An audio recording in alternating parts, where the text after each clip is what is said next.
I get criticized by my definition of wealth, but I think wealth by definition isn't just money, it's abundance. Abundance in every area of life. Are you abundant in your health? Are you abundant in your relationships? Are you abundant in your finances? Are you abundant in your mental kind of psychology?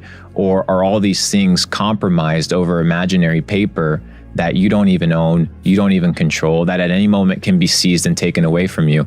And it's not only that, but it's also people attach their identities to those things. Yeah. So once you attach your identity to things that are fleeting, if you don't attach your identity to anything that's anchored in truth, anything that's lasting, then you're going to live a quite miserable life. When you were going through like your process of how you've become wealthy and what you've learned, what do you think the core skill is that you'd boil it down to?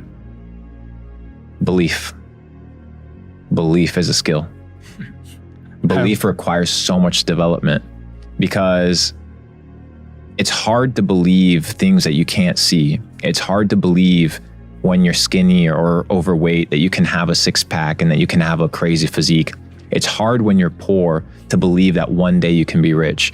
It's hard to believe when your mama's working a 9-to-5 or 2 jobs that you can actually retire her in a couple years. It's hard to believe these things. But if you can actually sit there and have a conversation with yourself and believe that all things are possible, then everything is possible. Because like I said, it all starts with the mind, and the mind is the controlling factor of everything. The mind is like the steering wheel of your life. And if you can't take control of your mind, somebody else will control it for you. And the people that understand how to control minds, mind control is a real thing.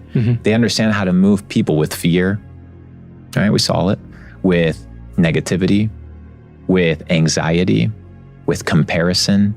And once you can take control of your mind and believe that all things are possible, the sky's the limit. People are becoming more familiar with like traditional media being a scam and, having a decade or 2 decades long of like misinformation. Do you think that there'll be a decline in traditional media and a rise in, I would call, personal media companies, which is like you, myself, this podcast? Or do you think that pendulum swing they'll infect it basically and reverse it because these big media companies are so large? They'll infect it. They'll infect it because it's merely your ability to control technological advancements. So the radio in the beginning was probably seldom, and it was probably wholesome, and it was probably good, but over time it was controlled. Television in the beginning was probably pretty decent in the beginning. You had shows that were probably pretty good. You saw that become corrupted and censored and manipulated over time. You saw it in the beginning of the internet. People had a great time on the internet.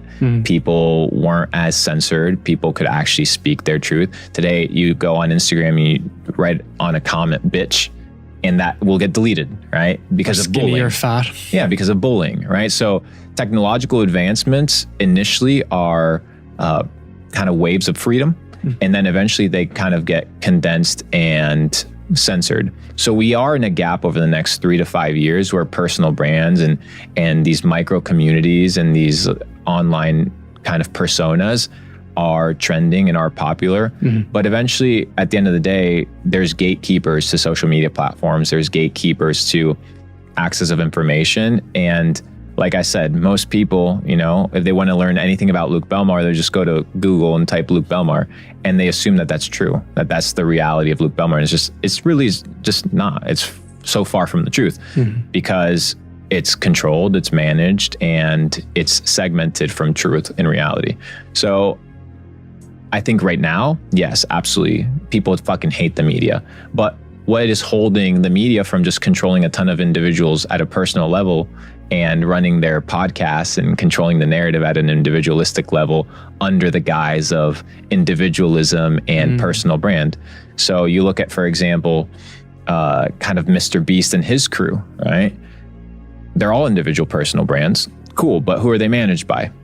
Knight Media. Okay, and who's Knight Media owned by? Disney. So you basically have glorified Disney kids that have contracts that they have to say certain things, that they have to run certain agendas, and they don't really have a choice. Shout out to Mr. Beast, though, he's cool. How can you prepare for that as a result? Because you're building your brand and you have to think like chess, right? 2 steps ahead, 3 steps ahead. You get shot down today or tomorrow for what you say and what you do. like, how do you still get your message out, and how should people be preparing for this? Because that's what happened. It happened to Tate, happens to everyone, happened a lot of the scientists coming out from COVID. They're just gone, right? Wiped off the face of our internet. I mean, you have to break the internet. You have to break the algorithm. I think Tate did a great job at that, at showing that even algorithms can be absolutely demolished with absolute sheer willpower. What happens when an unstoppable force meets an immovable object? You know, that's one of these physics questions that are hard to answer. So when you have individuals that want to get their message out bad enough, not because of money, not because of any sort of agenda beyond spreading truth, then it's very hard to censor. I mean, right now we manage over 3,000 accounts, right? That's all Luke Belmar content. We post a video every 60 seconds. My goal is to reduce that to about once every 5 seconds. So how can you ban that? How can you censor that? It's very hard to censor. Yeah, you may censor a couple pages, main pages. You may run a couple articles and talk down on certain individuals, but with sheer power and sheer numbers, it's unstoppable. There's no algorithm that can break. Talk me through that. Like, how is that done? And like, what's even the growth of it being as a result? Over 2 billion views, first year of content. So let's take a step back, because you're a master planner, right? So you're coming on the internet scene, you've done a bunch of shit, you know what you're interested in, you know what your values are. How do you approach this?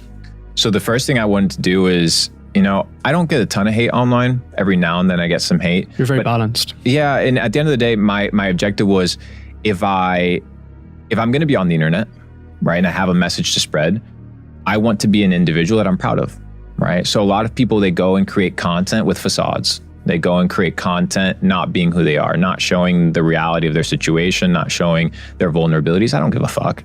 Like I said in the beginning, it doesn't matter what people think. We're all going to die anyway. So I've already accepted this as a reality. So what somebody comments about me becomes insignificant and obsolete the moment I kind of put it into perspective. So yeah, dude, I think my main strategy was, first of all, becoming a person that was potentially worth listening to, that I had some ideas or some philosophies that are worth spreading. And people resonate not with me, they resonate with truth. They resonate with what is real. And most people have that ingrained deep down. They were like, oh, well, that makes sense. That makes sense. It's not that Luke's a G. It's like, oh no, he's just sharing something that I actually fundamentally truly believe in. Perspective shifting. And then on the other side, you have people that kind of get bothered by my comments, and you have people that get bothered by what I believe. And once again, it's because it's a disrupting factor to their current situation. And what I've come to find out is that most people attach their identity to their ideology. So if you can detach your ideology from your identity and allow people to give you new data sets, allow you to are allowed to probe your thoughts or criticize your philosophies and worldviews, then you should welcome it. And it's a process of self-development. Yeah, dude.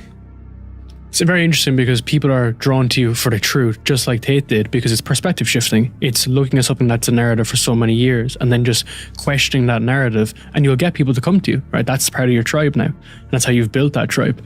Question for you off that is, do you think like men are still lacking that role model and that influence? I mean, yes, at the end of the day, you need to determine who you want to be like. You know, there's beacons of potential. That's what I call them. Figures that inspire. So my goal is just to inspire through my actions, and inspire through my philosophy, and inspire through my worldview. And if people join me in the journey, so be it. And if people don't join me for the journey, then it's totally cool. When you look at Socrates, Aristotle, Plato, now they're popular. They were murdered. They were murdered for their worldview. They were killed. They were crucified. They were burned at the stake for their philosophies, for their desire to change reality. And sometimes that's what's required in order to change the world. So what's cool today, you know, people like Leonardo da Vinci, they look at him as a genius, but back in the day, nobody liked him. They thought he was a weirdo. He was just a guy that was painting, you know, the Last Supper in some random mural that was a paid commission. But today it's priceless, right? So the perspective changes as time goes on. And, you know, if you want to be a genius, you have to be able to stomach being misunderstood. And I'm totally